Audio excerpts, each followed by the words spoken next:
Eu, de vez em quando, interferia em umas situações que envolviam alguns pequenos conflitos, assim, entre... Deixa até a Mara entrar aqui. Oi, Leandro, tudo bem? Boa noite, amigo. Tudo bem, graças a Deus. Você, tá tranquilo? Tá bom. Graças a Deus, graças a Deus. Tá certo. Marilene também chegou agora. Boa noite, Marilene. Boa noite, Adair. Oi, tudo bem, Marilene? A Mara chegou também. Oi, Mara, boa noite. Tá? O que acontece? Eu estava falando aqui, acho que a Mara já dá para ouvir.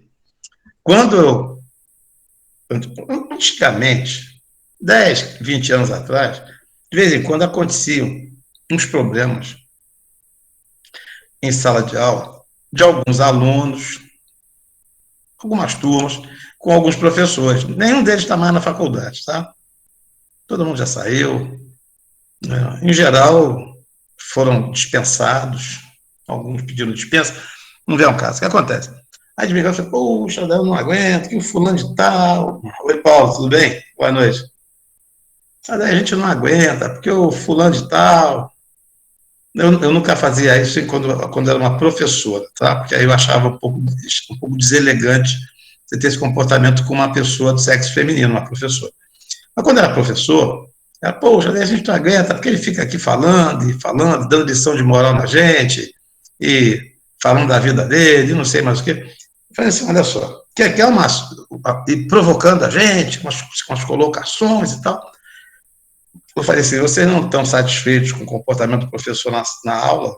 Não estamos não. Eu falei, olha só, vou ensinar vocês qual é o jeito de você colocar um professor na linha, qualquer um que não seja, claro, um bom professor, um sujeito competente, qualquer motivo, qualquer razão, houve qualquer tipo de pequena desavença ali, aquilo foi levado para frente como um cavalo de batalha. Mas quando uma pessoa que é realmente complicada, e tem muito professor complicado, é que eu digo que a maioria não é professora, está professor, né, é diferente, né, está ali transitoriamente, aquilo para ele não é uma profissão.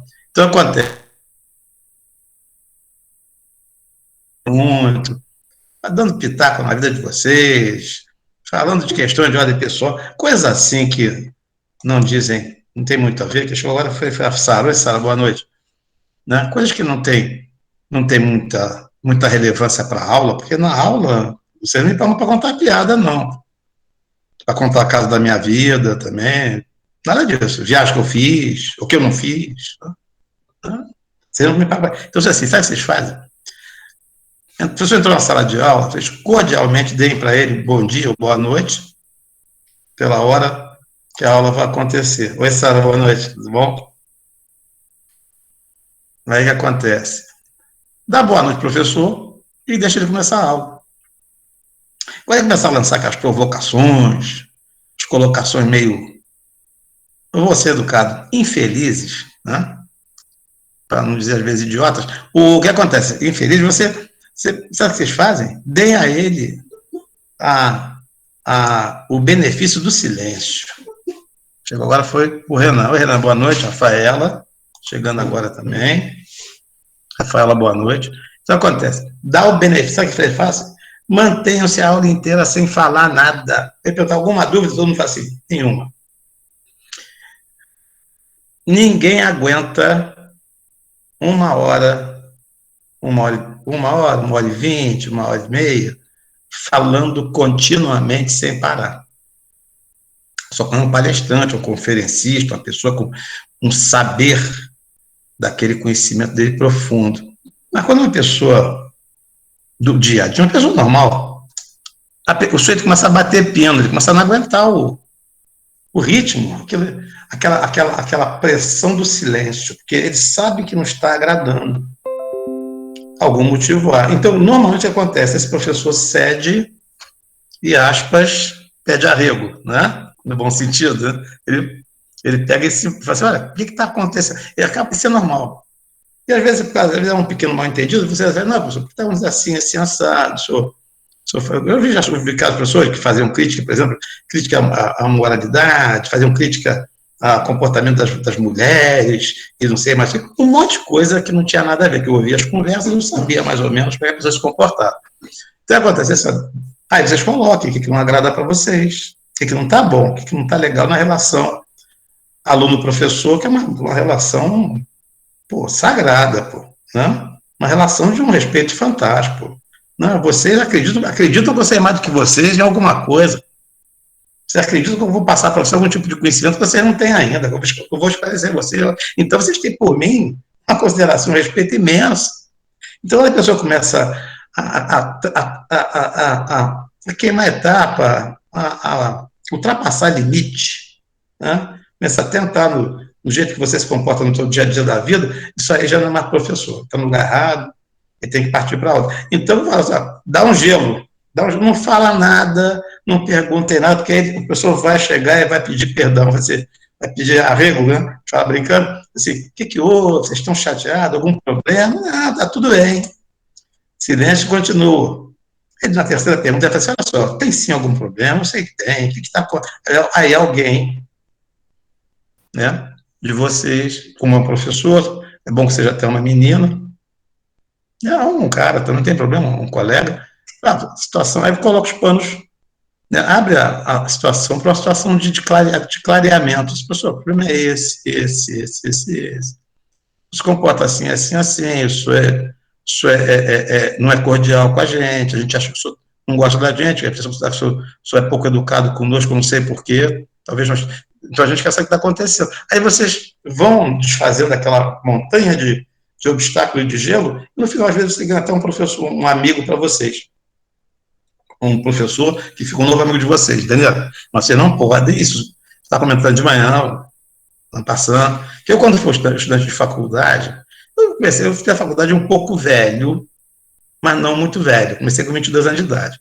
Eu tinha recém saído do Exército, eu era oficial do Exército, então fiquei 2 anos no Exército, eu já saí com um ritmo diferente. Então, eu não admitia a professora que queria me passar a mão, dar bronca no aluno e tal, né? Porque ele está fora do papel dele, né? A função fundamental da pessoa é ser educado, sabe? Trato social, ser educado, ser prestativo. Isso aí, o Eduardo, boa noite, não é mais do que obrigação dele. Ele não está fazendo nenhum favor para você, não. Ele tem que ser assim. Ele está numa profissão que está lidando com seres humanos, com pessoas que, inclusive, já começam no contato gostando dele. E ele conseguir desmantelar esse gostar que as pessoas têm por essa pessoa é uma coisa de um comportamento até meio antiético, é deseducado, é primitivo, é grosseiro, entendeu? Então, dá de uma certa maneira, você faz a pessoa frear um pouquinho naquele ímpeto dela, ainda mais quando, às vezes, pessoas muito jovens, muito novas, sei lá, que ainda estão querendo se afirmar, estão, né, um pouquinho da soberba subiu a cabeça, uma certa arrogância, o que é? Só fala a primeira pessoa, que eu ganhei, que eu fui vitorioso, que eu sou não sei o quê, que fica cantando em prosa e verso a vida pessoal dele, as conquistas dele, que fossem importantíssimas para vocês saberem. Né? As minhas conquistas são importantes para mim, pô. As conquistas de vocês são importantes para mim quando vocês vêm a mim, dessa daí, conquistei um passo a mais na minha vida e queria falar contigo que você, nessa casa imensa que eu construí na minha vida, que é a mansão do meu conhecimento, do meu trabalho, você contribuiu com um tijolinho. E os tijolinhos que a gente vai contribuindo para você, aí sim, aí eu vou me sentir muito agradecido, feliz, então é um jeito de se comportar. Isso é um papo que eu não estava com vocês, para chegar a outra coisa. Olha só, de manhã, eu dou aula para a mesma turma de vocês, 7h da manhã, 7h. E hoje seria a aula 18. Eu não sei o que eu estava, 7h da manhã, dormi tarde, eu gosto de trabalhar até mais tarde, eu gosto de escrever até mais tarde, então, deitei umas 2 da manhã, acordei 6 da manhã, devia estar meio atarantado ali, aí eu pulei uma unidade e comecei a aula com eles pela aula 19, que é a aula do dia 11, da terça-feira que vem, que é a matéria, que é a consequência da matéria de hoje, e ninguém reclamou de nada, as meninas ouviram, os rapazes ouviram, foram bem, fizeram algumas considerações, tal, eu tenho que acertar isso com eles, porque, olha, eu fiz uma bobagem, eu pulei etapa aqui, aí na aula que vem eu vou ter que retornar e dar você já está tudo certinho, vamos começar com a conversa de hoje mesmo. É uma conversa de hoje, uma conversa relativamente longa, e eu vou abordá-la agora, e não devo... Eu vou dar um exemplinho aqui a pular, mas vou tentar andar numa marcha batida para a gente poder chegar até o final do nosso encontro aí, daquelas 22 horas, com tudo mais ou menos equacionado, tá bom? Então vamos ver lá. O que acontece antigamente, outrora, essa matéria de você é dividida em dois semestres. É coisas 1, coisas 2. Coisas 1 só cuidava da posse da propriedade. E quando você chegava aos direitos reais sobre coisas alheias, aí você passava por coisas 2. Então, nessa unidade agora, unidade 15, ela era unidade 1, quando havia o desdobramento do semestre. Não há problema, até bom, porque a gente não dando solução de continuidade, a gente já está numa marcha que a gente está emendando os assuntos, está indo bem. Então vamos começar a conversar sobre isso, porque você veja, o direito real, por excelência, é a propriedade, é o direito real pleno, porque você tem o quê? O uso, a fruição, a disposição, o direito de reivindicar, né? Perseguir o bem, os persequentes, você tem tudo. Então, esse é o direito mais amplo. Mas você também tem direitos reais que incidem sobre coisas que não são da sua propriedade. Entendeu? Então, o que a gente vai passar a ver agora, porque isso são assuntos interessantíssimos e importantes para a profissão de vocês e para os eventuais concursos e cursos que vocês vierem a fazer adiante, suas pós-graduações, seus mestrados, seus doutorados, coisas assim. Então, vamos lá. Vamos ver hoje a unidade 14, né? Minto, acabava na 13 e a 14 era 1. Agora é 14. Propriedade resolúvel, conceito de natureza jurídica, causa de resolução da propriedade. Quer dizer, agora é uma primeira apresentação. O que é propriedade resolúvel? É uma propriedade que vai se resolver, uma propriedade que vai terminar. E aí vamos conceituar isso. Vamos começar a olhar lá. Unidade 14, propriedade resolúvel, conceito de natureza jurídica. Eu fiz uma... Eu dei uma alterada, porque eu tenho mania de... Mesmo que eu dei a mesma matéria sucessivas vezes, sucessivos anos, eu sempre dou uma lida nos meus fichamentos e vou ler na doutrina, vou procurar um outro autor, e ali eu consigo, às vezes, enxugar um pouco mais os conceitos e torná-los torná-los mais facilmente compreensíveis, porque eu sou a favor das coisas que têm que ser mais fáceis de se entender, porque senão eu trabalhei aquilo com mais cuidado. Né? Deixa eu ver quem chegou, Luiz Antônio. E aí, Luiz Antônio entra na turma? Agora não deu. Bom, aí acontece, porque aí eu trabalho, aí eu refaço então, nesse caso também, eu peguei o fichamento dessa matéria que eu dei, acho que há 4 ou 5 anos atrás, numa das oportunidades que eu dei essa matéria, que depois teve uns 8 anos atrás, eu havia dado 10 anos e tal, então eu fui revisitar. Aí eu falei, poxa, eu vou fazer aqui um questionamento, um pré-questionamento, porque como a matéria tinha dado em 40 horas, era uma aula só por semana, eu já começava num ritmo meio alucinado ali, porque a coisa ia desdobrando muito. Então, eu dei uma certa enxugada e melhorei umas questões conceituais para colocar para vocês umas pré-condições, né? Umas observações gerais, né, de apresentação, para a gente começar a estudar o direito real sobre coisas alheias. Né? Então, vamos lá. Eu fiz umas perguntinhas aqui, vamos lendo e vamos respondendo e vamos entendendo. Primeiro, por que direitos reais sobre coisa alheia e de garantia? Porque coisa alheia é de garantia. Grupos distintos de estudo. Olha, são limitações do direito real de propriedade ou pactos acessórios de garantia. Legal. Sobre coisa alheia são limitações do direito real de propriedade. E o de garantia são pactos que você adrede, quer dizer, preso a um contrato, você faz acessoriamente, oferece uma garantia através de um bem, dando um bem, uma coisa, criando naturalmente sobre a res um tipo de direito que é real, sobre a coisa, por conta da garantia que é mantida, que é oferecida, materializada naquela coisa, naquele bem. Tá? E aí vem fazer penhor, hipoteca, coisa assim. Tá? Então, lá. São regidos pelos dispositivos legais elencados nos artigos 1361 a 1510. Aí eu peguei todo o ementário aqui. E legislação extravagante, tem uma legislação específica, de ação fiduciária, tem lei própria, então a gente vai ver que aqui e acolá você sai com uma legislação que a gente chama de extravagante, porque é aquela legislação que está fora do Código Civil. Né? O direito brasileiro tem muito disso, de legislações extras, né? Fora. Mas tem muita lei, né? Muitas bem feitas, as mais modernas não tão bem feitas, as mais recentes, em geral, muito mal feitas. Tá? negam conceitos basilares, principiológicos do direito civil. Por isso que então, tudo tem que ser interpretado, o juiz tem que interpretar, tem que ter jurisprudência, tem que estudar com outros. Porque quem descobre os erros nas legislações dentro do judiciário é o juiz de primeira instância. É o juiz singular, é o juiz monocrático, o juízo monocrático. Por quê? Porque você lá, você é juíza, você é juiz. Você está lá, se depara com um litígio que cai na sua mão, né? Você forma a lide, aquela relação processual e tal, você tem que se debruçar sobre o assunto. E você descobre que ali incide uma regra legal recente. E você descobre que aquela regra legal recente tem uma leitura, uma interpretação um tanto ou quanto dúbia. E aí você, como juíza, como juiz, que está sozinho trabalhando ali, né? Isso aí, ela está falando mesmo.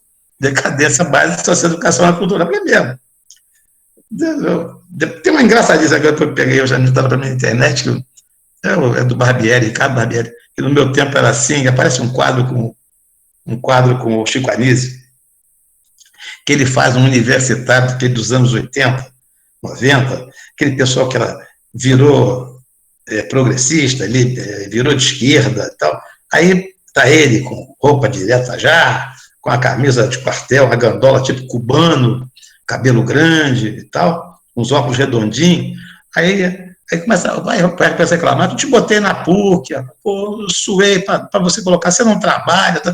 Aí a mãe fala assim, mas fulano, você está há 4 anos no primeiro período, você não vai acabar essa faculdade. Não, eu estou lá, que eu sou militante, que eu estou lá, que eu vou para não sei o quê, para o movimento, que vocês são acesas. E aí vai perguntar assim, diz para mim que você está estudando lá, pô. Sei que você aprendeu, pô. Ele não sabe falar nada. Então, tem um mundo de louco. O camarada vai para a universidade pública hoje para poder botar chinelão, botar uma bandeira na mão que não pode ser verde e amarela, senão você pode ser até linchado. Você impõe a bandeira do Brasil dentro de uma sala de aula de alguns cursos universidades públicas, você pode até sofrer lesão corporal, para tu ver a brutalidade que estão vivendo hoje. E por aí vai, né? Isso é difícil, é complicado. Então, voltando lá, você é juiz, caramba, essa lei aqui, ela está... Porque você é um operador do direito, então você está o quê? Você usa uma ferramenta, que é a lei, que foi criada por um poder legislativo, de qualidade eventualmente duvidosa, tá? Aqui e acolá tem muita coisa muito boa, mas atualmente muita coisa ainda muito mal feita. E aí você vem e dá uma decisão em cima daquilo ali. Aí um colega teu, uma colega sua, que também é juiz ou juiz, sabe que você decidiu um caso, uma situação semelhante, aplicando aquela lei, faz um contato contigo, se encontra com você, com um almoço rápido, às vezes, numa reunião do próprio tribunal, eu estou com uma questão lá, depois aí você fala, não, já julguei, fui por esse caminho, decidi assim, ela, puxa, bom, vou também, então começa no nível da primeira instância, dos juízes que trabalham de verdade, tá? Vamos ser sinceros, eu tive o prazer de fazer 2 matérias, eu do mestrado e do doutorado, com o Najib Slaib Filho, que é uma pessoa, é um gentleman, adoro aquele sujeito, uma pessoa digna, corretíssima, tá? Que impediu o maior golpe que o Tribunal de Justiça do Rio de Janeiro ia sofrer, que era a reeleição de um desembargador para ser presidente do tribunal, que eu não vou dizer o nome, que foi ele o único dos desembargadores que apresentou a razão pela qual não poderia acontecer aquela reeleição. Não era uma reeleição, era ficar o mandato pode voltar, mas o retorno. Que aquilo ali é um ciclo. É um costume do tribunal que depois que você, como desembargador, desembargadora, é presidente, você só pode voltar depois que todos tiveram a oportunidade de ser presidente. Então você vai ter que esperar 172, né, que são desembargadores aqui no Rio de Janeiro, vamos botar 170, vezes 2 anos. Então, daqui a 340 anos, você vai ser desembargador, você vai ser presidente do tribunal de novo. Fica tranquilo. Tá? É só aí você trabalhar. Tá? Tu vive até os 400 anos, tu vai chegar lá. Muito bem. Aí o Najib, ele falava assim, daí, desembargador não passa de um... Oi, Rita, boa noite. Diz assim, daí, desembargador não passa de um juiz velho. Né? Claro que não. São pessoas muito competentes, tem muita gente muito boa no tribunal, sabe? O Rio de Janeiro já foi o celeiro dos melhores desembargadores do Brasil. Talvez ainda seja, talvez ainda seja. Sem nenhuma brasa passadinha, aqui o carioca, em geral, na área do direito, ele é competente, tá? Então, o que acontece? Eu estou falando isso. Aí, por que eu estou dizendo isso? Porque aí você, juíza, juiz, você, juiz, vocês, cada um de vocês sendo juiz, vai decidir numa questão similar com uma lei nova, do mesmo jeito. E aquilo começa a ter grau de recurso.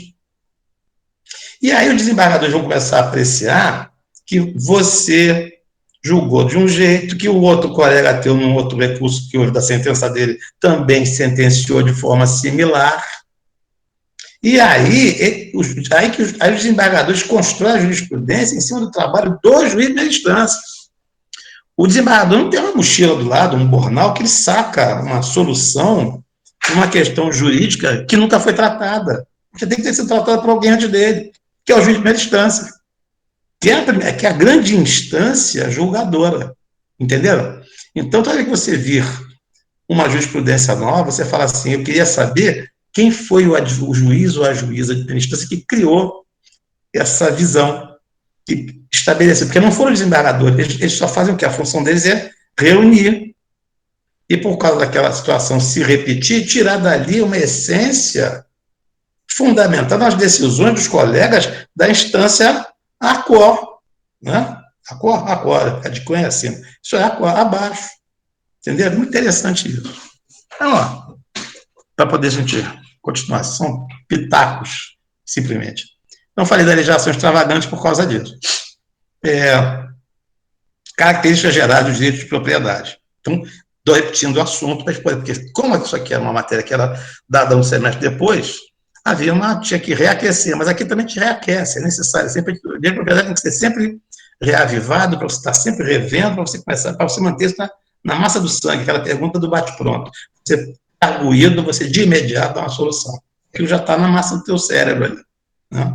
Aquilo é uma tatuagem que você já tem daqueles valores, daqueles princípios. Então tá lá. Características gerais. Primeiro, direito de propriedade. É um direito perpétuo e irrevogável. Vocês sabem disso. Perpétuo é para sempre. E na sua vitalícia, ele é perpétuo, porque ele se transmite por sucessão hereditária. Certo? Tudo bem. E pode ser legal, pode ser testamentário, vocês vão ver depois de sucessões. Né? E é irrevogável, porque a propriedade não pode, alguém dizer, não, você não tem a propriedade, não, a forma de perda.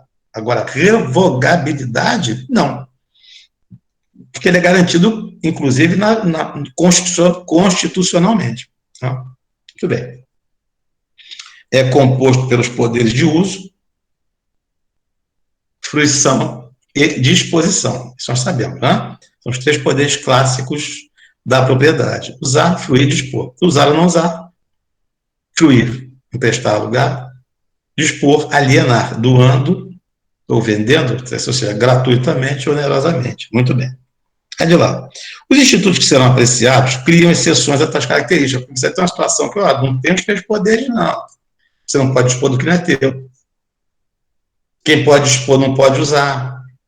Né? Vai ter uma mescla que você vai passar a ver a partir de agora. Então, de lá.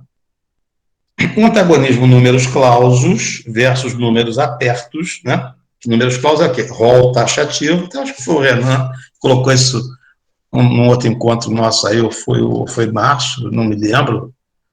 Vocês colocaram isso para mim. Então, nada, porque o rol é taxativo e o outro é um rol exemplificativo. Quando você fala direito real, se não está na lei estampado aquilo como sendo direito real, não é direito real. Porque o rol, o elenco, é taxativo. O que está aqui é, o que não está aqui não é. Já foi Renan, isso aí, tá vendo? Foi o Márcio, Renan já passou a bola para o Márcio, bacana. São, sabe? Dois meio-campistas, eles, muito bons. Então, acontece. Você, então e os números apertos, né, que é o direito que você tem de fazer, tá brincando, de você variar, porque o contrato, ele cria uma possibilidade de você fazer variações fantásticas. Os contratos bem elaborados, isso aí, os contratos bem elaborados, fechados, isso aí, rol taxativo. Números clausos fechados, clausura, né? Deve ter palavra clausura vermelha. E os números aberto, amplo, é porque você pode ajustar, nós podemos ajustar um contrato que se adequa às nossas peculiaridades e pode até não existir um outro contrato igual em lugar nenhum. Mas ele não transgride as leis, ele segue todos os mandamentos legais razoáveis, né, aqueles princípios dos contratos, e você celebra. E ele não está lá, ele pode estar exemplificado. Então, não, locação, arrendamento e tal. Tá bom, você estudou vários contratos em espécie, mas há contratos que não são contratos em espécie? Ah, tá aí aquele cara, o Elon Musk, né, aquela empreitada que ele tem agora de fazer passeio no espaço, vendendo passagem, para o pessoal pagar acho que $200 mil cada pessoa para ficar aí em volta da Terra, aí, não sei quantas órbitas, em volta da Terra, 3 ou 4 vezes, ficar voando aí umas 2 horas, 1 hora e pouco, e deve ser uma coisa fabulosa, né? Ali tem um contrato de transporte. Já teve algum? Nenhum. Como é que você vai fazer? Tem modelo? Tem analogia. Já tem, não, vamos pegar contrato de voo panorâmico, que é feito em helicóptero, vamos pegar também o contrato de voo charter, feito em aviões de carreira que são alugados. Aí você vai trabalhando aquilo, quem vai fazer o contrato, quem fez esse contrato, então já venderam várias passagens, tá? O Fabiano chegou aí, Andresa. Oi, Andresa, boa noite. O que acontece? Aí você vai preparando tudo. Você vai vendo as peculiaridades, né? E muito tempo atrás, eu não estou contando a minha vida inteira, mas na década de 90, eu fui convidado para assessorar um sujeito que havia comprado, foi projetado no final dos anos 80, início dos anos 90, um empreendimento chamado Shopping Center só para vender carros. Oi, Fabiano, boa noite. Bom, vender automóveis e implementos para automóveis. Eventualmente acessórios, pneus, não sei o quê, blá, blá. E aí, eu fui contratado por uma pessoa que havia comprado 2 grandes lojas, Barra da Tijuca, negócio. As lojas do cliente que me contratou estavam avaliadas em $3 milhões, né? Na época, que era o início, que era na planta, estava erigindo o prédio. Acontece. Aí, mas havia um dos comerciantes, dos empresários, que era o líder deles. Ele é proprietário, se não me engano, hoje de uma concessionária Hyundai. Ficamos amigos. Já que eu ouvi, foi na Feira da Providência, anos atrás, sujeito muito distinto e tal. Ele me convidou até para ser o advogado do empreendimento, que eram vários. Mas aí quando eu vi como é que o ambiente de venda de carro, compra de carro, aquilo é muito complicado, aquilo tem uma relação difícil, eu percebi que eu não tinha perfil para aquela atividade, mas aí eu falei, poxa, eu queria fazer aqui no shopping, chamou-se Shopping Car, tá? Em frente ao Barra Shopping, do outro lado. Ele queria fazer um código de ética. E, como um acordo, ele combinou que eles iam ver, apreciar, iam firmar aquilo ali. Que eu vi, eu me reuni com eles umas 2 ou 3 vezes, eu já tinha uma certa noção sobre automóveis, ou seja, eu já fui do ramo não de comprar e vender carro, eu sempre fui ligado em automóvel, tá? Eu sou engenheiro frustrado, comecei engenharia, parei e tal. Tenho lá meu conhecimentozinho. Aí acontece, teve uma hora que ele falou assim, poxa, eu fui fazer uma coisa adequada para eles. Até que eu perdi isso, um desses disquetes da vida, 30 anos atrás. Aí, ele falou assim, poxa, você é curioso, você escreve exatamente o que ele está querendo, parece que você adivinha as coisas. Eu falei, não, isso aqui é porque está dentro do perfil de vocês, eu estou vendo que a gente já tem de relações comerciais, relações éticas entre empreendedores, no caso a gente fala na época em empresários, né?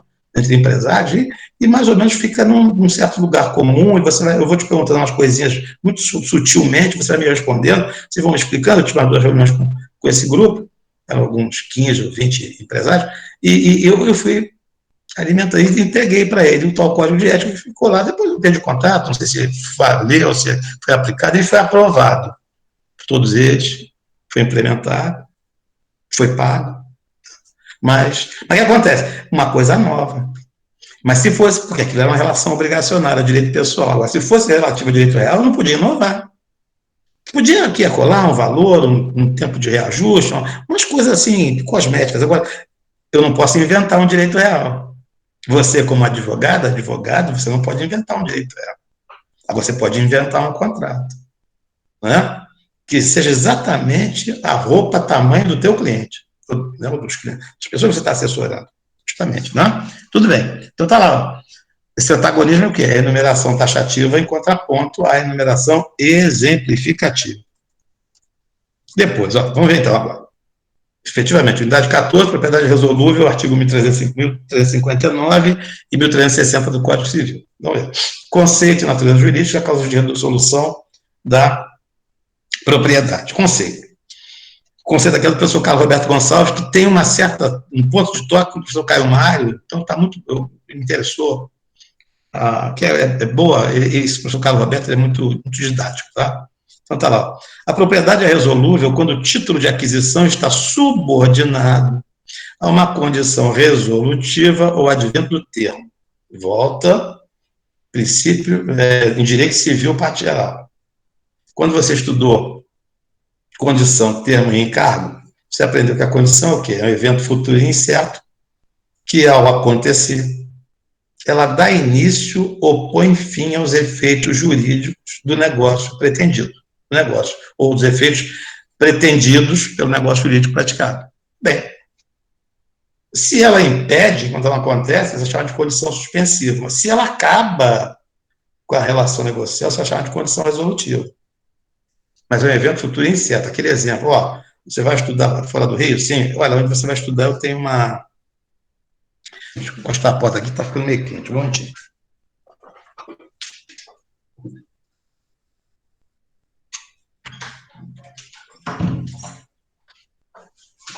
Desculpa, tá? Você vai estudar fora, passou para a faculdade fora do Rio de Janeiro, alguém fala para você assim, olha, onde você vai estudar, eu tenho um apartamento lá. É pequeno, um quarto-sala, então... Isso fala um parente seu, um amigo seu, alguém que você tenha uma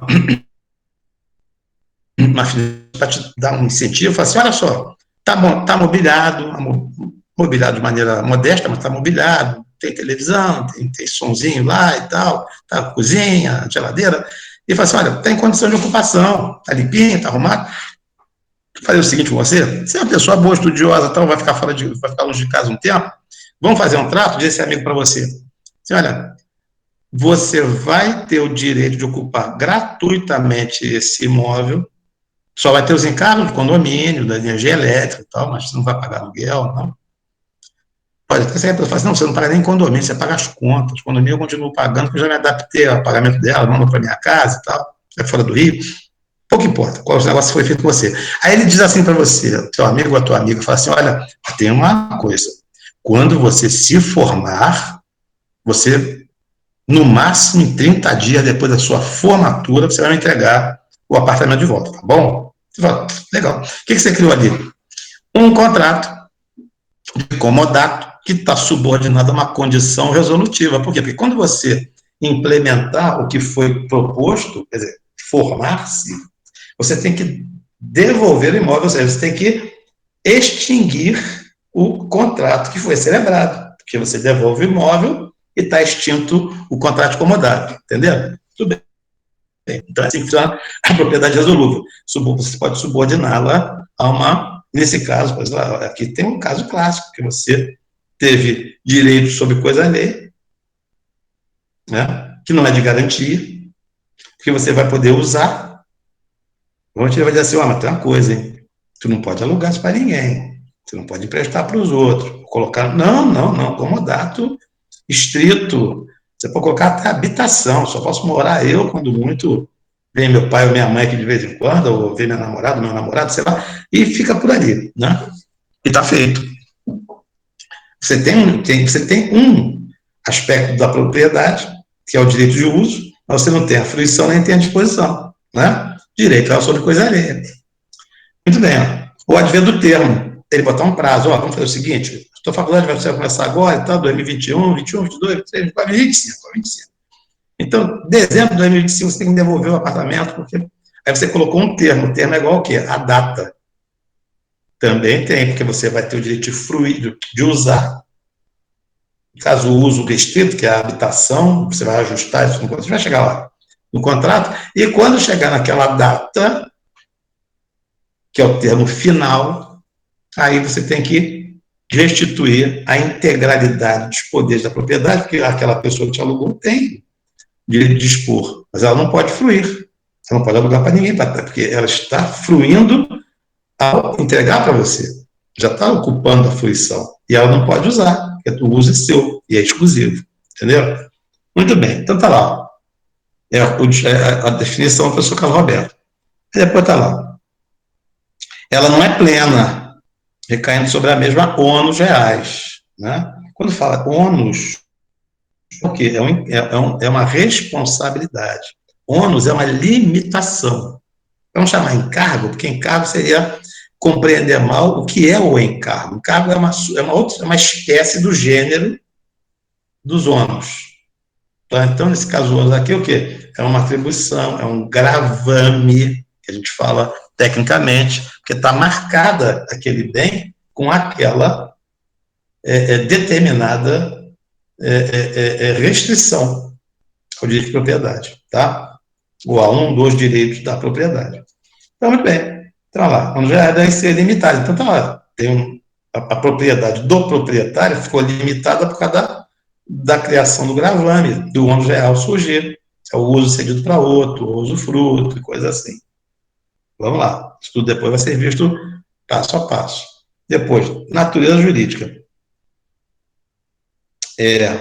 Há duas correntes doutrinárias, né? Vamos ver lá. Uma entende que trata-se de domínio de natureza especial, sendo aplicados aos princípios especiais do direito, porque assim, um grupo entende que dentro desse campo vasto do direito civil, quando você fala em propriedade resolúvel, um grupo diz assim, olha, isso aí é a parte especial do direito civil, que vai cuidar de casos de direitos reais. O outro grupo diz assim, não, porque a propriedade resolúvel, ela advém de uma condição resolutiva, né? Ela se subordina a uma condição resolutiva ou se subordina a um termo. Então, ela é da parte geral do Código Civil, né, que é o inciso da condição, termo e encargo, entenderam? É pequena, são duas correntes que não se opõem, mas que vêm caminhos paralelos para chegar no final eles vão convergir, né? As linhas sempre se encontram no infinito, não tem jeito, né? Então, de lá, o teórico. Então, de lá, uma entende que trata-se de domínio de natureza especial, sendo aplicados aos princípios especiais do direito de propriedade. Exemplo do capião, coletivo, condomínio, direito de vizinhança, é como se fosse um outro, que é o que o Código nosso adotou, a gente vai chegar lá. Vou dizer assim, a outra entende será apenas a aplicação de regras gerais, parte geral do direito civil, de condição em termos e princípios de solução de contrato. Mas, olha, isso aqui já é uma coisa que não merece, não é que merecer ter importância, mas que não faz necessário criar-se um instituto específico para ela, entendeu? Isso aí não vingou. Porque o grande civilista que auxiliou na feitura do atual Código Civil, que é o professor Orlando Gomes, ele tem uma teoria, ele adota uma teoria, tá? Que está ligada à primeira corrente doutrinária, que é ele que encampa, inclusive, ele que a capitaneia, e foi a que se impôs na equipe do professor Miguel Reale, já falecido, não o filho, que está vivo ainda, está vivo, tá? E tomou espaço, tomou vulto e acabou sendo a visão que a gente tem da doutrina brasileira atual. Então, lembra sempre, hoje você entende que é o quê? Domínio de natureza especial. E está disposto aonde? Parte especial do Código Civil. Então, está lá. O Código Civil de 2002 adotou o entendimento do professor Orlando Gomes, que é uma leitura interessante, um pouco hermética, mas uma boa leitura. Tá?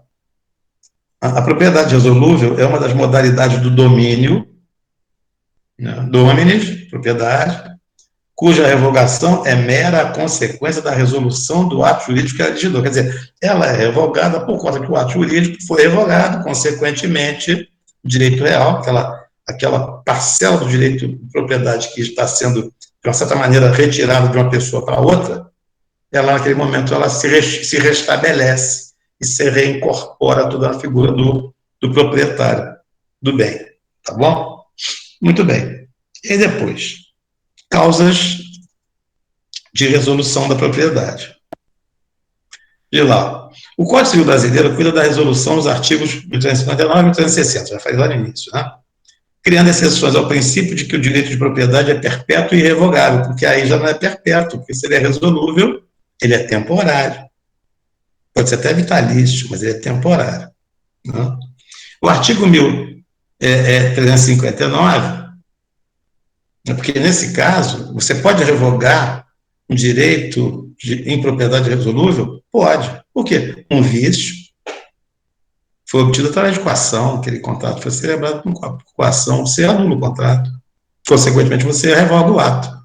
E você restabelece, reincorporando todos os direitos da propriedade na figura do proprietário. Entendeu? Essa possibilidade pode ocorrer. Na propriedade plena, consolidada, isso não pode acontecer. Não está dependente de uma. Não, a promessa de compra e venda não é a compra e venda de uma área cujo adquirente sabia ser objeto de litígio e pode estar em solução judicial que ele venha a perder. Aí outra questão. Aqui estamos falando de uma propriedade que está consolidada, está aperfeiçoada. Tá bom? Aí lá. O artigo 1359 prevê a aplicação de uma cláusula já prevista no negócio jurídico, uma condição resolutiva no termo final. Estão batendo na tecla. Né? O artigo 1360 prevê um elemento superveniente.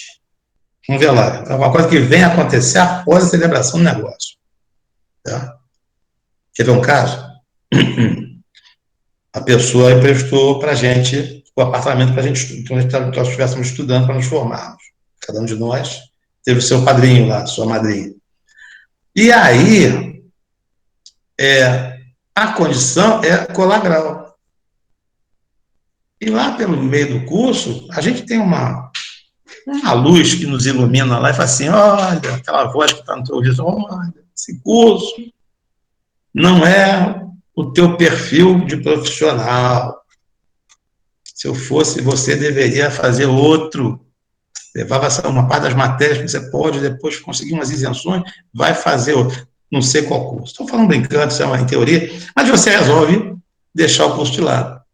E aí você vai ter que fazer o quê? Na hora que você deixou o curso de lado, você criou a situação de que a condição resolutiva proposta no negócio era você concluir o curso de bacharel em Direito, foi frustrada. Porque você disse, não, estou indo fazer engenharia, medicina, pouco importa, o curso qualquer.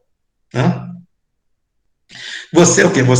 Nesse momento, você vai o quê? Impedir que a condição resolutiva ocorra, você não vai se formar em Direito nunca. Porque você encontrou um outro caminho no teu objetivo, no teu objetivo de vida, coisa assim. Né? Pô, eu quero ser astrônomo. Eu acho fantástico, tá?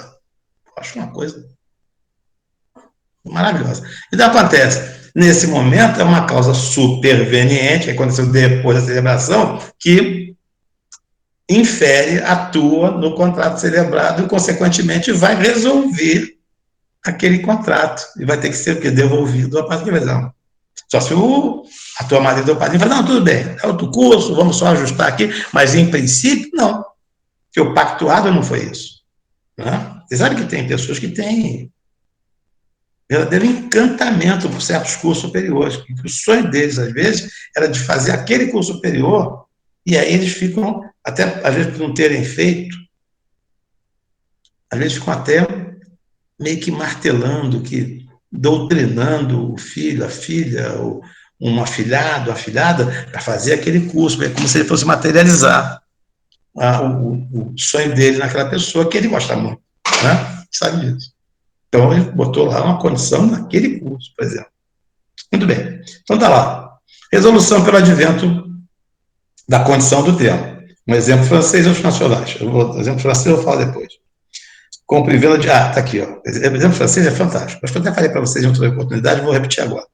Compra e venda de imóvel pertencente à pessoa idosa e subordinada ao usufruto vitalício. França, há uma condição suspensiva. É o seguinte, você sabe que esse contrato é permitido na França, e primeiro que você tem um problema nos centros urbanos franceses de imóveis caríssimos, centros urbanos mais importantes, e os menos importantes também são caros. A França é um país muito caro. Vocês estão enlouquecidos lá, porque o que derrubou a França teve uma perda no PIB deles, produto interno bruto da França, caiu quase 3 vezes mais que o do Brasil. Mais que o dobro caiu, tá? Que caiu 4,1, lá acho que foi 9 pontos qualquer, quase 10%. E o francês enlouqueceu porque ele teve uma redução dessa entrada de trilhões de euros. E lá a vida, por ser muito cara, ela é necessário que você ganhe muito.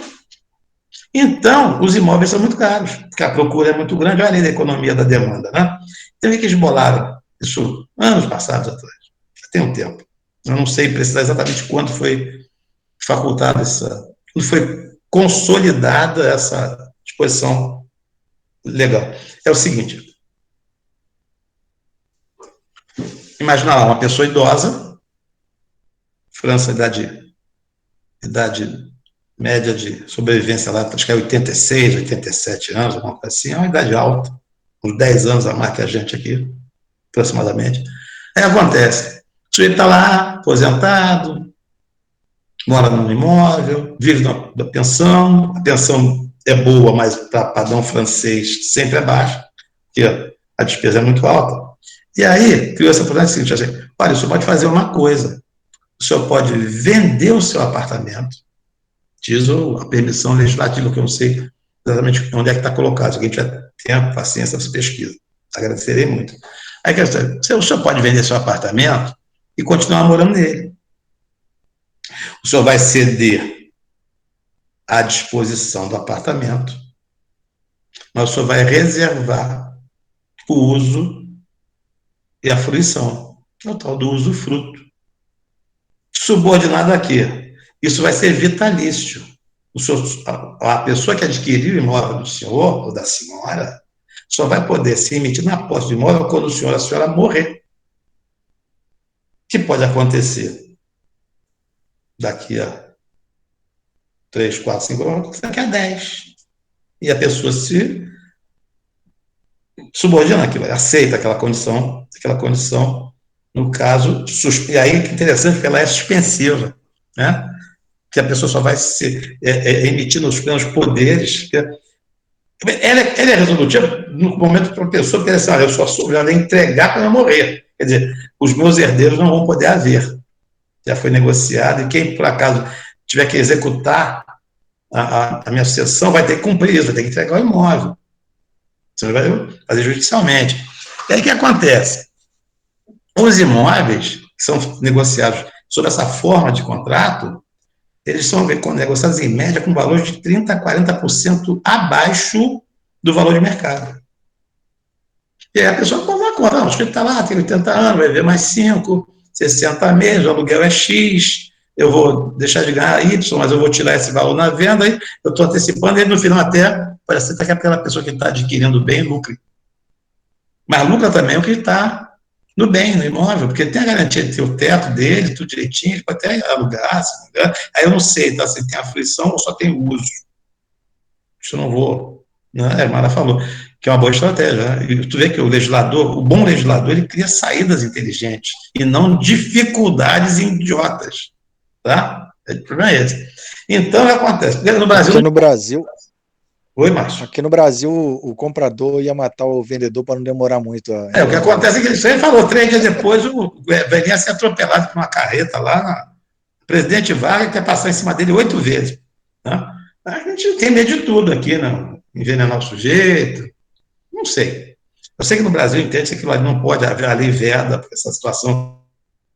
Eles chamam de vedação pelo princípio geral do chamado da proibição do pacto corvino.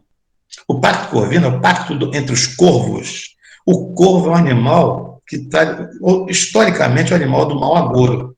né? Ele atrai coisas ruins, a morte, a doença e tal, tal. Isso é da Idade Média, tá? Então, eles criaram o nome, é o Pacto do Corvo, né? Que eu fico ali rezando todo dia, o sujeito, é isso mesmo, a tributação do sujeito morrer. É um caso. Então, estou dando um exemplo francês para vocês tomarem uma noção de direito comparado, que é sempre bom a gente fazer uns passeios assim, para mostrar que o direito brasileiro é um direito avançado, tá? Isso é verdade. O direito civil brasileiro é muito bom, tá?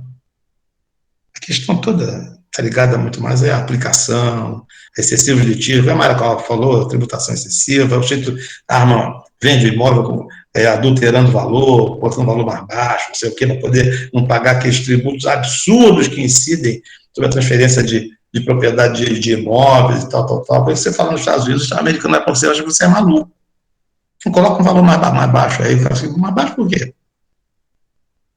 Ele, não posso, não. Se eu estou vendendo a casa por $200 mil, eu tenho que botar aqui $200 mil. Não, bota só 100.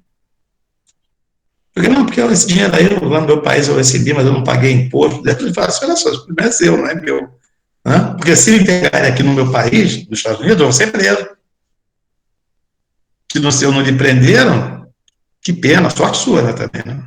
Mas azar do seu país, né? Dos contribuintes lá que não tiveram, da sociedade que não teve aquilo ali. Muito bem, vamos lá adiante. Então, tem a condição suspensiva, né? Que no nosso caso, não, porque a lei fala em condição resolutiva, porque resolutiva você sempre confunde, suspende e impede os efeitos. Resolve que põe fim aos efeitos. Nesse caso francês, você pode chamar de condição resolutiva quando fala assim, ó, quando acontecer aquilo ali, aí o senhor pode ter todos os direitos da propriedade encarnados no senhor, que agora use a fruição, porque o sujeito estava lá dentro e morreu. Então, posso também dizer, nessa visão de aspecto, que é uma condição resolutiva. Tá? Tem horas que a condição suspensiva e resolutiva se confundem, porque podem ser tratadas dependendo da ótica que você vislumbra aquela relação negocial. Tranquilo. Mas isso não é erro, não. Vamos lá. Pacto de retrovenda. O que é o pacto de retrovenda? Retrovenda é o seguinte: você quer vender um imóvel. Não, vou fazer a história curtinha. Você quer vender um imóvel? Você gosta muito daquele imóvel. Veio de herança, seu avô deixou para você, sua avó, sua madrinha, seu padrinho, e aí você está residindo lá, você está precisando, com as caixas, você precisa de dinheiro para um outro negócio, você tem que fazer alguma coisa. E aí você, com muito pesar, você fala assim, pô, vou ter que vender o imóvel que tanta alegria me deu. E tão feliz eu fiquei, e ficou meu avô, ficou quando os vivos estavam, tal, tudo bem. Aí o que acontece? Ele fala assim, a pessoa está comprando, olha o que vai comprar. Eu posso propor você um negócio? O quê? Se eu conseguir esse dinheiro, se eu estou pagando imóvel para você, daqui a algum tempo, colocar sobre isso juros legais de 1% ao mês e mais a correção monetária, você me devolve esse imóvel? Você vende ele de volta para mim? Claro, tem que ter a anuência do comprador. Se ele não comprar, você nem vende para ele, né? Porque os contratos são pactos. Você tem que estar de acordo comigo e vice-versa, né? São as vontades que se dirigem para o mesmo objetivo, para um objetivo comum. Legal. Aí ele fala assim, não, tudo bem. Isso chama-se retrovenda, é vender de volta. E a retrovenda pode ser criada, construída, num prazo que não pode ser superior a 3 anos. Você fala, não, coloca aí 20 anos. Não, não pode. Porque você tem que, rapidamente, permitir que aquela propriedade fique absolutamente sem ônus. Porque o pacto da retrovenda, ela vai bloquear a possibilidade de você vender para outro. Você diz, mas porque não pode vender? Não, vender você pode, mas quem comprar sabe que se você aparecer com dinheiro, quem comprou ali vai ter que aceitar a retrovenda, porque aquilo ali é gravame sobre imóvel, né? É um ônus sobre imóvel. Então, para onde o imóvel vai, o gravame vai, é a tatuagem, né? Entendeu? Então, por isso que tem uma limitação de 3 anos, porque senão ficaria um direito tendente ao vitalício, faria um mal tremendo em relações negociais, né? Porque você ficaria sujeito àquela pessoa, agora não tem dinheiro, mas já passaram 10 anos, mas o contrato daqui são 20. Isso não pode funcionar assim. Então, o legislador sabiamente fixou um prazo médio, razoável, de 3 anos. Tá? Depois, ó, venda estranha pelo condômino, de cota. Cota pode ser QUO e pode ser COTA. Tá? Cota mesmo. Falando, pô, escreveu errado. Não. QUO ou COTA. Então, a mesma coisa. Em coisa comum, indivisível, sem o direito de preferência aos demais. Então, olha só, venda estranha pelo condômino, de cota em coisa comum indivisível. Então há situações, isso aí não é condomínio edilício, não, tá? É condomínio voluntário, que aqui a gente não faz ressalva. É um prédio, ali eu não posso. Não posso vender o pedaço que eu tenho para um estranho na vaga da garagem. No uso da vaga, porque o uso da garagem que está dentro da escritura, como sendo acessória do apartamento, dependendo da convenção de condomínio, poderá ser alienada para terceiro, não morador, não condômino. Mas tem que estar constando. Se não tiver, não pode, porque ela é acessória. Então, só se você vender a unidade autônoma, porque ela está presa. Né? Muito bem, então de lá. Então, vamos supor um condomínio voluntário, o sujeito, nós reunimos, nós 3, 4, 5, 10 aqui, nós somos 18, compramos uma área para todo mundo aqui, então tem uma cota à parte ali, que deu para cada um fazer sua casa e tal, tem uma área comum de lazer, e tem uma área lá que grande, que ficou lá uma mata e tal, que também cada um tem um pedaço, mas aquilo está em bloco. Aí eu vou e alieno a parte que eu tenho daquela parte que está em condomínio com vocês, que é possível. Mas eu tenho o dever de oferecer para vocês. Se vocês, nenhum de vocês quiser, eu posso aí vender para terceiro, tá? Então, geral, venda estranha pelo condômino, quarta em coisa comum divisível, porque tal bloco, ela não tem divisão, normalmente é legal, não pode lembrar daquele tamanho, mas a gente de maneira informal, frente ao poder público, mas de maneira formal, frente a nós, temos uma divisão harmoniosa.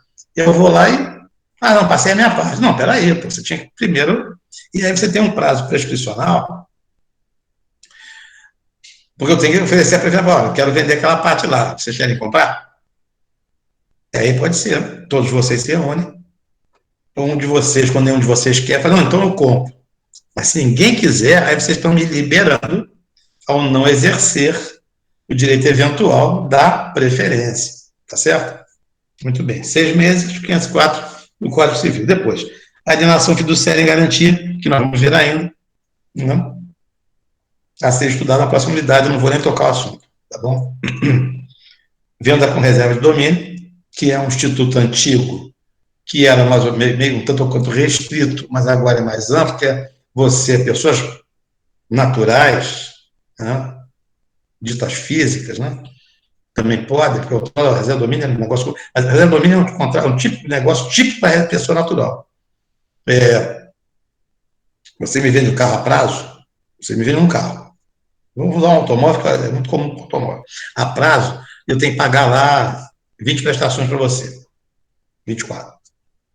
E aí você coloca lá, ó, no caso do não pagamento, né, fica Instituto da Reserva de Domínio, então, se não houver o pagamento, o bem retornará à propriedade do promitente cedente, do vendedor lá, você que está me vendendo, entendeu? Está previsto ali. Então, chama-se reservar o domínio.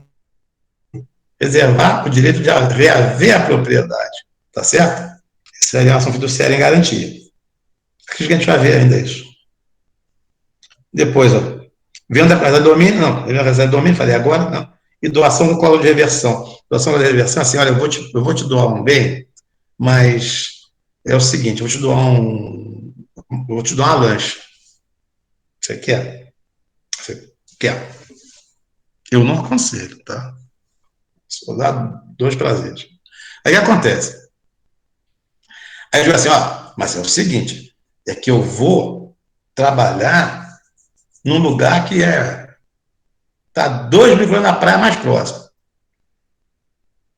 Então, lá não tem nem lagoa. Lá tem um rio que ninguém consegue navegar. Então, agora tem uma coisa, que eu posso assim, vamos fazer o seguinte, eu vou te presentear, mas se eu voltar, aí tem lá, teve uma estudante melhor na parte de sessões, mas tem a ver com direito civil, tá? Nosso aqui. Então, mas se eu não conseguir, porque estou conseguindo uma transferência para trabalhar lá, pela empresa que eu trabalho, vai ser melhor para mim, alguma coisa assim. O servidor público, vou mudar de repartição, vou mudar de sede e tal, mas se eu não conseguir implementar isso, olha só, isso é uma condição, porque é um evento futuro incerto, pode ser que eu consiga transferência ou não consiga, né? Aí eu digo assim, mas se eu não conseguir, você me devolve a lancha. Condição resolutiva, por quê? Porque eu te doei a lancha, passei a propriedade, mas eu condicionei porque você concordou, lógico, é um negócio gratuito, em que, caso eu não obtivesse êxito no meu intento, que estava sendo construído, você me devolveria o bem que eu te entreguei já em doação. Entendeu? Não tem isso. Uma doação com cláusula, que está tá clausulado na doação, no instrumento de doação. Depois, ó, resolução por causa superveniente. Deixa eu ver aqui. É isso aqui. Vamos acabar num bom horário. Artigo 1360, Código Civil, aí veja só, não há uma previsão legal específica elencada. No legislador não diz assim, não, causa superveniente é isso, não tem rol taxativo para situações que vão acontecer adiante, que pode ser um mundo de coisas. Né? Na verdade, a previsão legal de qualquer hipótese que faculte determinar a resolução do negócio, né? Resolver, né? Extinguir, prevista de forma esparsa ou pela análise doutrinária. Então, você tem aqui um estudioso dando exemplo acadêmico, coisa assim. Né? Então, vou colocar lá. É importante ressaltar que os professores Clóvis Bevilacqua e Rolando Gomes entendem não se tratar de propriedade resolúvel, mas sim de propriedade temporária. Porque diz assim, ó, nesse caso é temporária, porque surgiu uma causa superveniente, a propriedade nem se configurou aperfeiçoada, porque aconteceu alguma coisa supervenientemente, logo após da celebração do negócio jurídico, que tornou sem efeito aquele negócio. Tá bom? Então, o autor do Código de 1916, coordenador da equipe, o professor Cláudio Bevilacqua e o professor Orlando Gomes, fez uma boa parte do Código Civil brasileiro atual, eles entendem que aquilo ali não é nem propriedade resolúvel, mas aí só é coisa pergunta de concurso, não é o caso da gente estar aqui discutindo muito, não. Porque, na verdade, um dos efeitos finais vão acabar sendo os mesmos. Vai discutir o meio processual, né, um instrumento que você vai ter para poder ajuizar aquele litígio e tal. Mas aí você vai discutir isso até a lei do próprio processo, em outro momento. Depois de lá, o exemplo acadêmico corrente, porque corrente é o que é o mais usado nos autores, é aquele em que o donatário recebeu, aliena o bem doado. Então, você me presenteia com bem, você me doa um bem, e eu presentei o outro havendo, entendeu? Alienar é isso, gratuitamente, né? Eu destruo, mas basicamente eu alieno. Tirei do meu patrimônio e passei para o de outro. Então, de lá, sem gravame, então, alienou o bem doado. Sem gravame, quando doei, porque aí, essa alienação que eu fiz, se foi gratuita, eu não coloquei, você não pode vender, você não pode comunicar caso você case, você não pode ser objeto de penhora, não. O bem chegou livre e desimpedido. Aí de lá, o adquirente, aquele que recebeu, vamos colocar doação sucessiva. Você me doou, eu doei para outro. Aquele adquirente, a título gratuito, que ele adquiriu o direito. Não houve desembolso, aí adquiriu o direito. Ele é chamado de proprietário perfeito. Por quê? Porque ele entrou dentro do rigor que a lei impõe para a aquisição da propriedade de forma plena, sem ônus, sem gravame, né? Aperfeiçoado. E aí de lá, ó, artigo 500, então, de lá, então, o doador anula a doação por ingratidão. Artigo 557, isso vocês vão aprender acho que em direito de família, alguma coisa assim, tá? Tudo bem que está aqui na parte, mas isso aí se encaixa melhor, né, em relações maritais, coisas assim, né? Acho que é 57, Código Civil, tá? Eu vou explicar melhorzinho para vocês. É possível, mas não pode prejudicar terceiro. Quer dizer, você anula, mas se o sujeito que teve aquele bem ingressando no patrimônio dele de maneira perfeita, ele não está de má fé, o ato jurídico é perfeito, como é que você pode tomar de volta o bem dele para entregar de novo para o doador? Está prejudicando terceiro inocente. Não pode. Então está lá, ó, é possível, mas não pode prejudicar o terceiro. Uma causa superveniente não previsível. Resta ao doador a ver o valor da coisa. Aí o donatário vai ter que pegar pelo preço. Era uma casa? É uma casa. Mas eu doei para outro, não interessa. Eu não posso tomar do outro. Ele é proprietário perfeito. Essa casa vale R$ 200 mil, você tem que pagar R$ 200 mil. De lá o doador original. Tá? Então, de lá, essa doadora vira o valor da coisa, o terceiro age de boa fé. Você nunca pode punir quem age de boa fé. Você tem que. Deixa eu botar aqui a bateria para carregar. Você tem que proteger. Por que eu vou fechar o papo nosso aqui um pouquinho mais cedo hoje? Vou dar um exemplo. Eu tenho um amigo que eu não vejo há anos.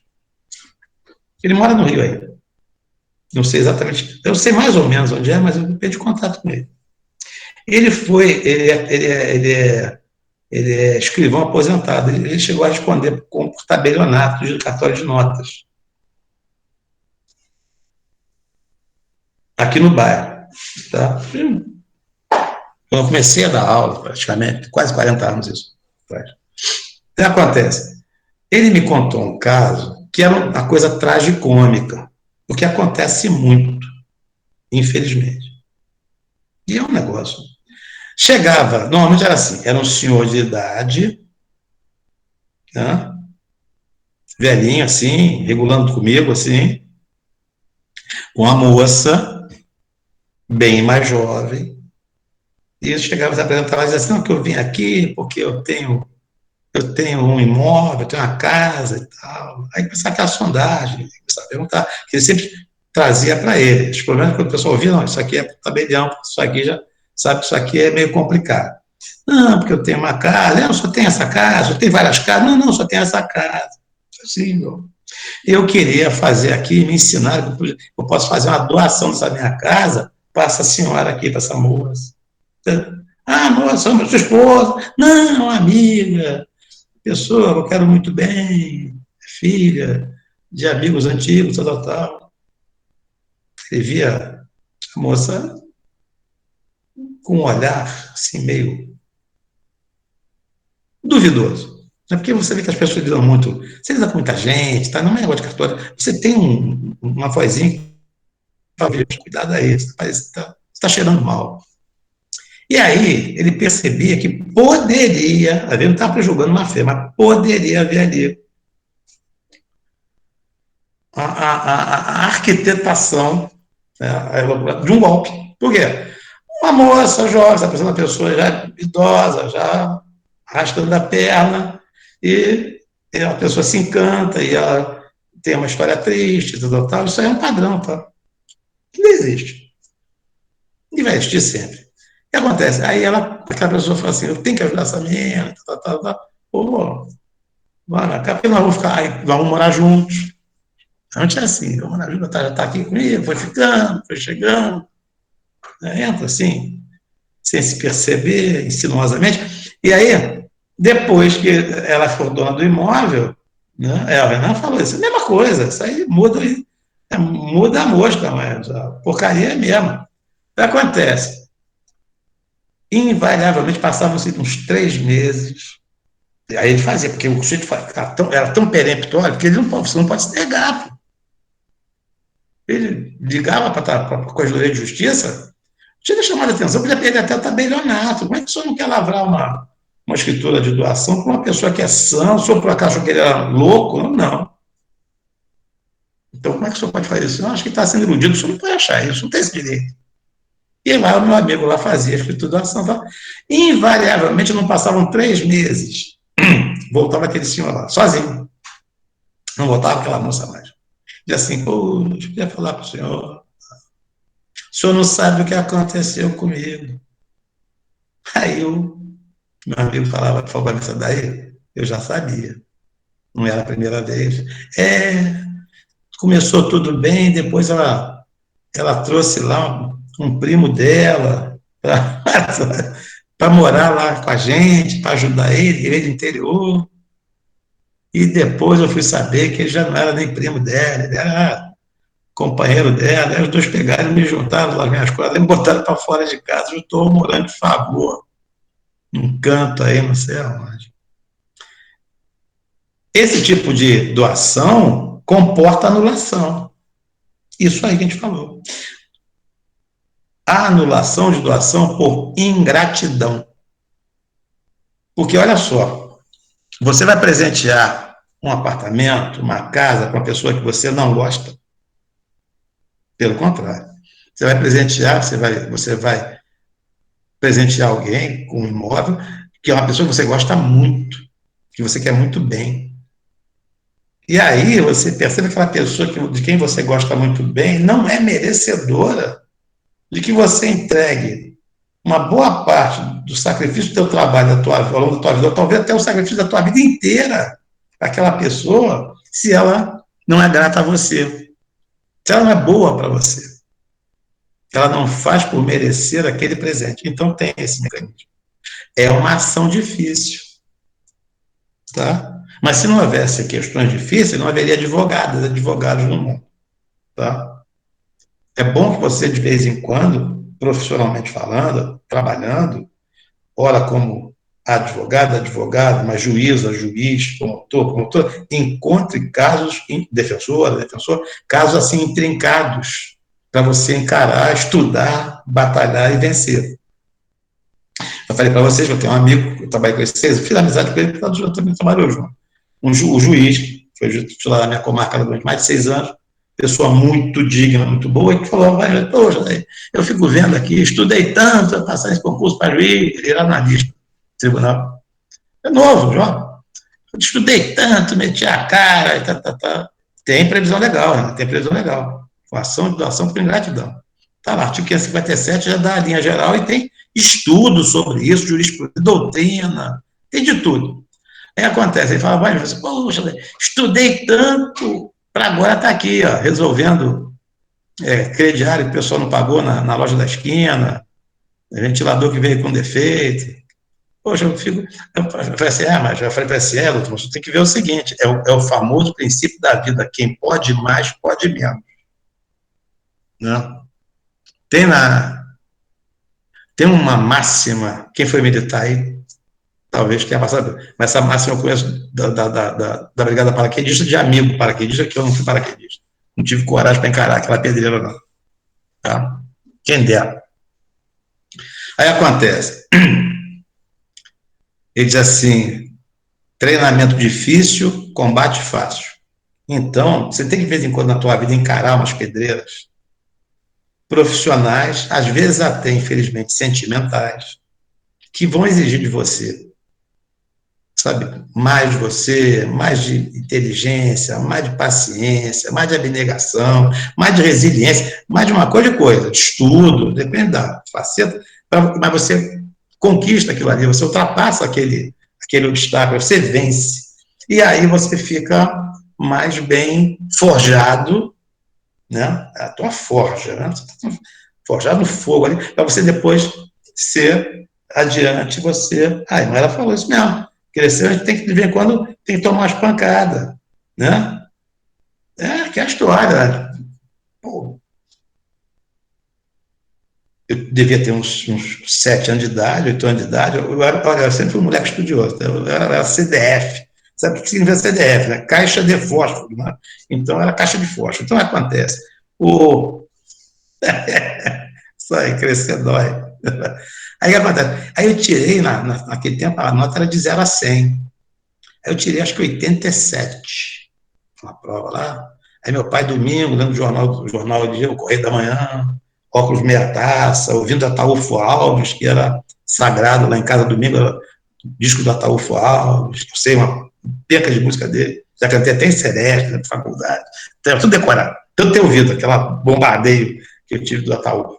Aí acontece. Aí ele baixou o jornal, falou bem assim, falei, pô, pai, tirei 87 na escola.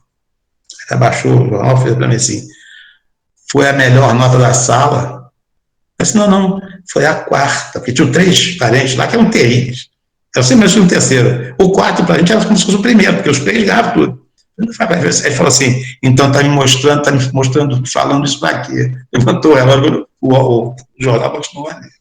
Eu fiquei mortificado. Eu nunca mais, até depois de formado, mostrei uma nota para meu pai. E sempre fui bom aluno. Tá? Aí aquilo me embatucou um dia. Meu pai tinha até morrido. Meu pai morreu, eu tinha 30 anos, agora com 60 anos. Aí, bom, aí eu fui fazer, pô, meu pai que gostava tanto de mim, cuidou tão bem de mim, tá, meu pai, tudo bom, melhor, escola, tal. E minha mãe, por que ele fez aquilo comigo? Molecagem, meu filho único.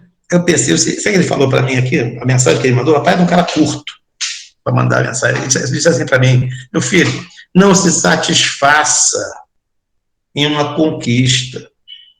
Tente sempre melhorar, tente sempre ir adiante. Não é por ganância, por desespero, arrogância, por orgulho. Não, é um dever do ser humano evoluir. Então você tem, quando você conquista algo, é mais uma página da tua vida que está ali acontecendo. Vai adiante, exatamente, mas é preciso, vai adiante. Porque senão, são viram as crianças de cristal hoje, que encostou, tudo agora é bullying. Não, tem problema de ajustamento, não tem transtorno, aquele negócio todo de atenção, né? Cara, não tem isso não. Né? Tudo bem que muita coisa melhorou, óbvio. Agora, vocês sabem que encarar de vez em quando uma dificuldade é muito bom. Então, quando você for, porque nos concursos públicos e na profissão de vocês, eles vão ter que ver, porque quando você vencer uma dificuldade dessa como advogado, aquele teu cliente que foi vencedor, que você conseguiu o melhor para ele, não é o direito por inteiro, mas o melhor, às vezes o direito para ele, vai sair pela rua alardeando que você é uma grande advogada, que você é um grande advogado, e aquela é a única forma de propaganda para angariar a clientela. É a boca. É a pessoa falar bem de você, que confia em você, no teu trabalho, né, que dormiu tranquilo e que recebeu o direito, que você trabalha, e aquilo vai te fazendo crescer na profissão. E te dá um prazer como ser humano muito grande. Que não seja orgulho, que você não seja vaidoso, arrogante, você fique feliz com você mesmo. Né? Por aí. Então tá bom. O papo de hoje, se não me engano, eu acho que sai por aqui. Então semana. Tá aqui, rapidinho. Só 2 linhas, né? É possível, mas não pode prejudicar a terceira, nós já falamos, né? Causa superveniente, não, já falei, é isso mesmo. Lembra só da nossa gratidão por fechamento de hoje, que é um exemplo que a gente deu, ver a cabeça daqui, e vamos tocar o barco para frente, tá bom? Professor. Fala, Fabiano. Boa noite. Tudo que o senhor está falando aí aconteceu comigo. Você também. Tu não doou a casa para a garota, não. Não é caso disso, não. De pensar, tipo, estava vendo aí minha mulher, a reportagem aí daquele cara que interpretava o Louro José. Aí o que acontece? Ele casou e tal, deixou o testamento lá para a mulher dele. Isso. Só que pelo WhatsApp, ele já falava com os colegas que a mulher queria matar ele, que ele tinha que marcar com mais 3 testemunhas para poder pegar e revogar o testamento que ele fez e tal. Tudo pelo Zap e os colegas mostrando para o repórter. E o que acontece? Ele foi, infartou e morreu. Aí eu fiquei pensando, daria para, assim, uma fundamentação. Eu sei que é igual o nego fala, o que vale é o que está escrito, né? Igual fala no jogo do bicho. Mas de repente teria alguma fundamentação dessas provas aí que aconteceu e ele falando, daria para poder anular esse testamento que ele deixou em vida? Eu fiquei pensando nisso, no direito civil.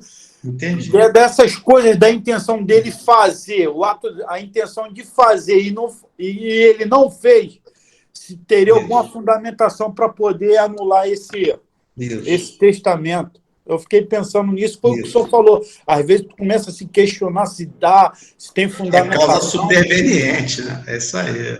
Mas o que acontece, Fabiano? Em princípio, tá? Eu vou dar até um exemplo rapidinho para você. Em princípio, o testamento ele só é revogado por outro testamento.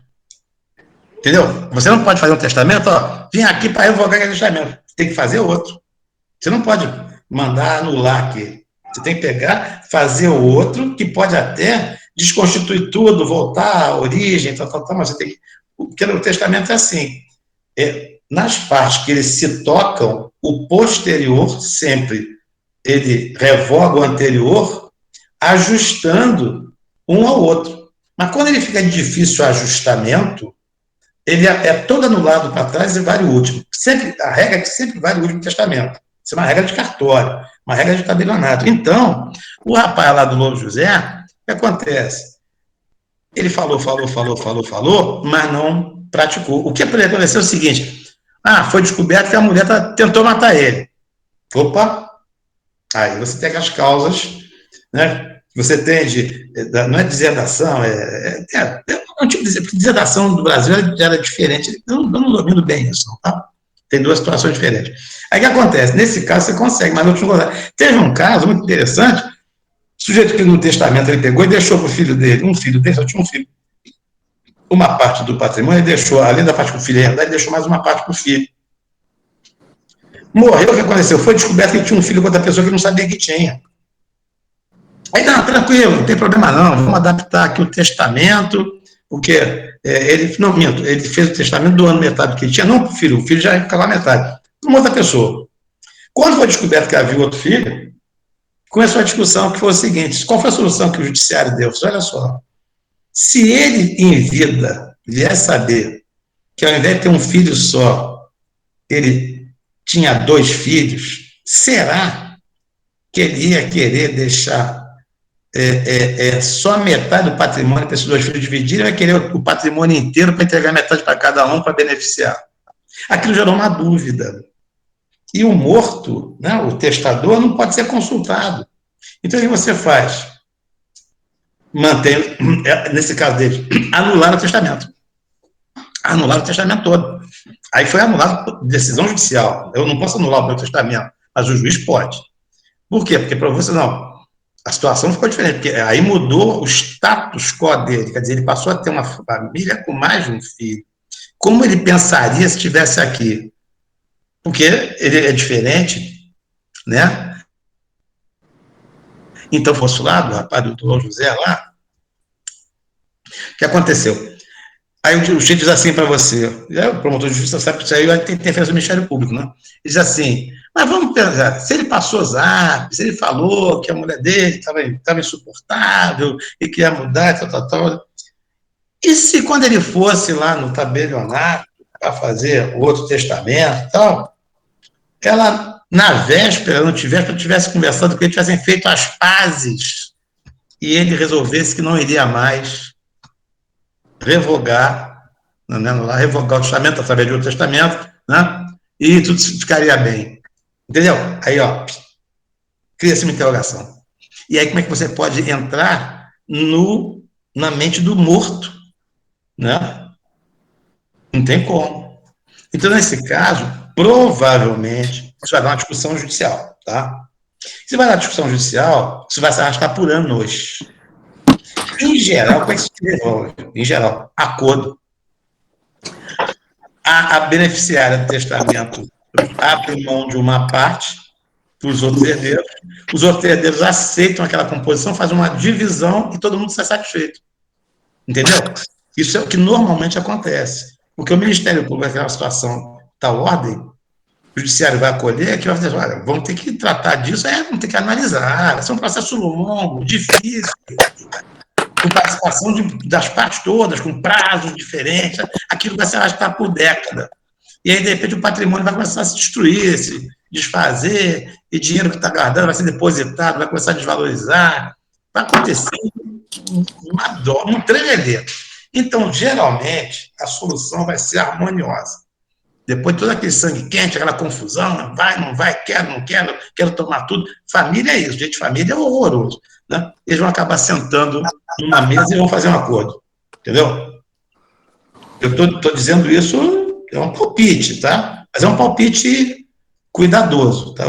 Pensado, não estou falando abobrinha, não. Não bebi cerveja ainda, isso aqui é água só, tá? Aí acontece. Tranquilo. Tá legal, Fabiano? Tranquilo, professor. Obrigado aí pela Tá. explicação aí. Falou. Então, turma, olha só, eu vou dar boa noite a vocês, bom fim de semana. O que o Fabiano colocou agora de uma situação interessante, que é atual, deixa para nós uma lição. Qual é a lição? Advogado, promotor, promotora, defensor, defensora, juiz, juíza, tem que ter uma coisa fundamental, tem que conhecer a lei e ter bom senso. Porque nesse caso, o que você vai fazer? Você, antes de encarar uma ação dessas, em qualquer posição de operador do direito, você vai ter que estudar jurisprudência, como é que... Oi, Laísa, boa noite, fica com Deus. Como é que isso acontece, como é que isso incide, quais são as decisões... Tu vai ter que fazer um trabalho de pesquisa importante. E você vai tem que ficar doutor naquela matéria de revogação de testamento ou celebração de novo testamento revogando o anterior. Você vai aprender como é que cada caso funciona em cada caso, e aí você vai ter uma boa solução. E provavelmente o advogado profissional que estiver envolvido ali, que estudar mais, que tiver mais bom senso, vai ser o que vai conquistar o melhor resultado para acomodar, para harmonizar todas as pessoas. Entendeu? Tranquilo. Então vamos lá, vamos acatar tarde, eu amarrei você demais, se você acabar um pouquinho mais cedo, eu quero ir mais tarde. Tá? E Mara também. Tá tranquilo, então, boa noite, Mara, boa noite. Renan também, boa noite. Ô, meu filho, obrigado a você. Paulo, boa noite, fique com Deus também. Robson também, um abração, boa recuperação. Tá, Robson? Madeleine, um abração. Érica, boa noite também, fica com Deus, tá? Obrigado pela presença. Oi, Sara, boa noite, fica com Deus. Rita também, boa noite. Tchau, tchau. Fica com Deus, um abração. Vamos nós. Oi, Leandro, um abração também. Tchau, tchau, com Deus. Oi, Felipe. Boa noite, fica com Deus. Rita, acho que eu falei com ela, né? Boa noite. Vou lá.